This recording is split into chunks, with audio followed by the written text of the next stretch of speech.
హర్ష సాయి అందుకే అజ్ఞాతంలోకి వెళ్లిపోయాడా? Hi guys, I'm Anjali. Youtuber గా తన జీవితాన్ని ప్రారంభించిన హర్ష సాయి కొంతకాలంలోనే యూట్యూబ్ లో సక్సెస్ సాధించి ఎంతో మంది ఫాలోవర్స్ ని సంపాదించడమే కాకుండా సోషల్ మీడియా ఇన్ఫ్లుయెన్సర్ గా కూడా పేరు తెచ్చుకున్నాడు. అయితే గత కొంతకాలం క్రితం ఓ అమ్మాయి తనని పెళ్లి పేరుతో వాడుకొని మోసం చేయడమే కాకుండా 2 కోట్ల రూపాయలు తన దగ్గర తీసుకుని ఇప్పుడు సినిమా రిలీజ్ చేసుకునే సమయంలో ఆ డబ్బు విషయంలో సైతం తనని మోసం చేశాడు అంటూ నర్సింగ్ పోలీస్ స్టేషన్ లో కంప్లైంట్ ఇచ్చింది. ఇక అప్పటి నుండి హర్ష సాయి అజ్ఞాతంలోకి వెళ్లిపోయాడు. పోలీసులకు సైతం దొరకకుండా వారి కళ్ళు కప్పి మరీ తప్పించుకు తిరుగుతున్నాడు. అయితే ఇలా అజ్ఞాతంలోకి వెళ్లిన హర్ష సాయి అప్పుడప్పుడు తన పైన వచ్చిన ఈ ఆరోపణలకు సోషల్ మీడియా ద్వారా కొన్ని సమాధానాలు తెలియజేస్తూ తనని ఇలా కావాలని ఇరికిస్తున్నారు, అసలు నిజాలు త్వరలోనే బయటికి వస్తాయి, అప్పటి వరకు నా లాయర్ ఈ విషయాలన్నీ చూసుకుంటాడు అంటూ తెలియజేశాడు. అయితే ఇలా హర్ష సాయి అజ్ఞాతంలోకి వెళ్లటంతో అతడు నిజంగానే తప్పులు చేసి ఉండొచ్చు అన్న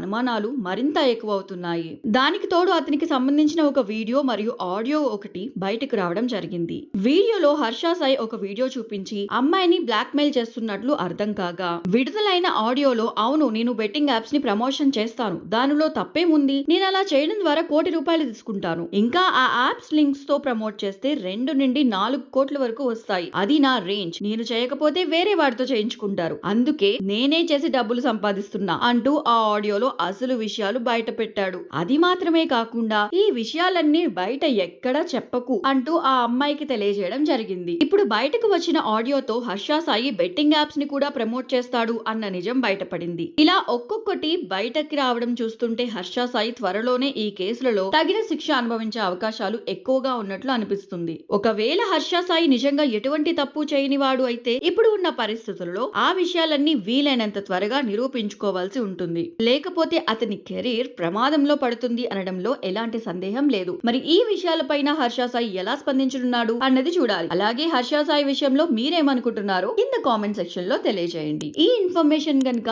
మీకు నచ్చినట్లయితే వీడియోని లైక్ చేయండి. అలాగే న్యూ బైట్ మీడియాని సబ్స్క్రైబ్ చేసుకోవడం మర్చిపోకండి. Thanks for watching.